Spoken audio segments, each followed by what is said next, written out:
Ainsley, good morning to you. That's exactly right. Arizona's been heating up, and as usual, the activity here where we are in the Rio Grande Valley, always busy as usual. Just to give you an idea, a DHS source telling us that yesterday, during just a 24-hour span, there were more than 1,800 apprehensions of illegal immigrants here. So we'll show you some of that activity. Take a look at this wild video right here given to us by Texas DPS. What you're looking at here is a recent human smuggling pursuit they were involved in Roma, Texas, which is about an hour away from where we are right now. This is a trooper pursuing a human smuggler who has a confirmed gang member inside of her vehicle. What you're going to start seeing here is during that pursuit, some of the illegal immigrants in the vehicle, they're going to start bailing out of the car while it's still moving. They're jumping out, they hit the asphalt, they start rolling, and they take off into the night in an effort to get away. Texas DPS has been involved in more than 1,000 of these pursuits so far this year. But what's wild about this one is you're going to see that driver, in an attempt to escape, she tries to go back into Mexico. You're going to see her pull up to the port of entry in Roma,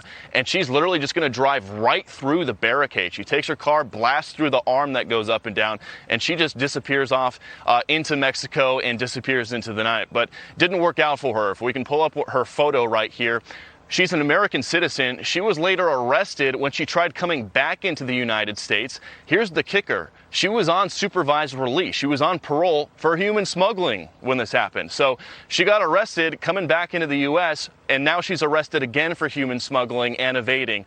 Take a look at one of the guys who was in the vehicle with her. This was one of her passengers right here. Take a look at this guy. He is a confirmed member of Los Sureños. That is one of the most popular street gangs, Mexican street gangs in the United States. That's according to Texas DPS, but a lot of activity down here. Take a look at this video we shot yesterday right here where we're standing. This is a group of about a dozen runners who were caught near some train tracks right here in the La Jolla area. Those train tracks are directly across from a residential neighborhood. What happens is these people will cross the Rio Grande, and then in an effort to get away from law enforcement, they'll hide in the brush, they'll hide in the trees, they will literally run away from law enforcement.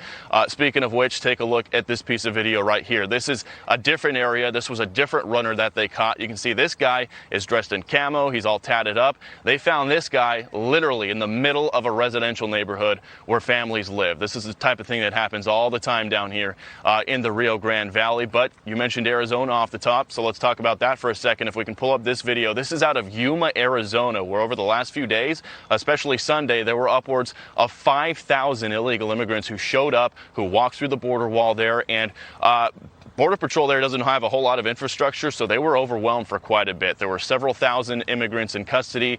There were hundreds of them camping kind of by the border wall, just camping, waiting to be apprehended. And Arizona Governor Doug Ducey wasn't happy about it. Take a listen to his message for President Biden.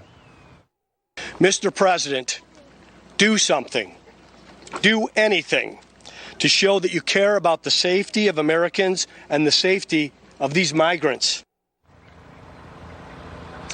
And Ainsley, back here in the Rio Grande Valley, some pretty startling statistics to share with you. According to a DHS source, just since October, just in this sector, there have already been more than 105,000 migrants apprehended. That is a 165% increase over the same period last year. And so far, there are upwards of potentially 10,000 known gotaways so far just in this sector since October.